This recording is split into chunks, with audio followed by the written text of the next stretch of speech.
এই দোতারা তৈরি করে। এই দোতারা তো মনে করেন সারা বাংলাদেশ বাদেও বিদেশেও রপ্তানি করে থাকে। এতে যে তার যে সুনাম আর যে নাম, এতে এটা আমার খুব ভালো লাগে। এর দোতারাটা আমার হাজবেন্ড তৈরি করেছে। আমার অনুভূতিটা আসলে মুখে বলে শেষ করা যাবে না। আসলে উনার এই দোতারা এই যে দেশ বিদেশে বহির্বিশ্বে এরকম মানে সুনাম, এতে আমি খুব মানে আনন্দিত, আমি খুব খুশি। ওনার এই পেশাটা এখন আমি খুব ভালো চোখেই দেখি। আসলে এই দোতারা তৈরি করা এখন এটা তো ওনার কর্ম, আর এই কর্ম কোনো কর্মই তো ছোট না। এইটা করে মনে করেন এখন আমার সংসারটা চলে।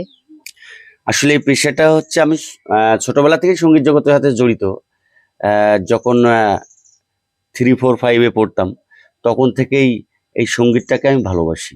তারপরে গিয়ে আমি দেখলাম যে এটা তো কালেক্রমে হারানো পথে, তখন আমি একতারা নিয়ে গান করতাম।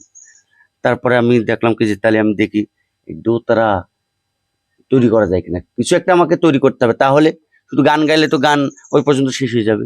তাহলে আমি যে কিছু একটা তৈরি করি, তাহলে আমার এই বাংলার যে লোক সংস্কৃতির একটা ঐতিহ্য দোতারা, সেটা দেখে আমি তৈরি করা যায় কিনা। তারপর বাবার ওই ধারাবাহিকতায় আমি এই দোতারা আমি নিজে টুকটাক তৈরি করতে থাকলাম। প্রথমে অতটা ভালো নয়, তারপর আস্তে আস্তে আমি চেষ্টা করলাম, এই পর্যায়ে এসে দাঁড়াইছি। আমি প্রায় এই 15-16 বছর হয়ে যাচ্ছে আমি এই দোতরা তৈরির সাথে আছি।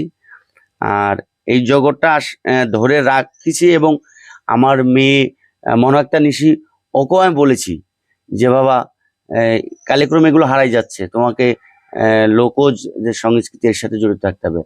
আর সে জন্ম সূচনা থেকেই চোখ মেলেই দেখে এগুলোই আমার বাসায় বা তার আঙ্গিনায় আছে।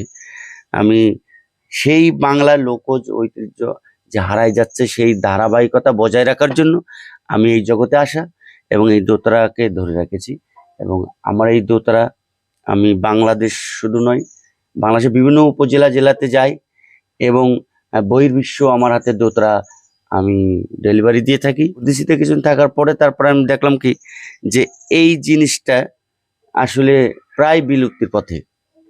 এবং আমি বাউল গানটার পরে ঝুঁকে গেলাম তখনই যখন অনার্সে ভর্তি হলাম।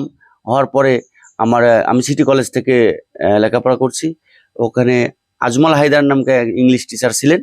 উনি হচ্ছে আবার এই লালনের বাণীর উপরে গবেষণা করতেন, এবং ইউনিভার্সিটি যে কম্পিটিশান হতো, এই কম্পিটিশানে আমি নাম দিতাম, উনি আমাকে উৎসাহিত করতেন।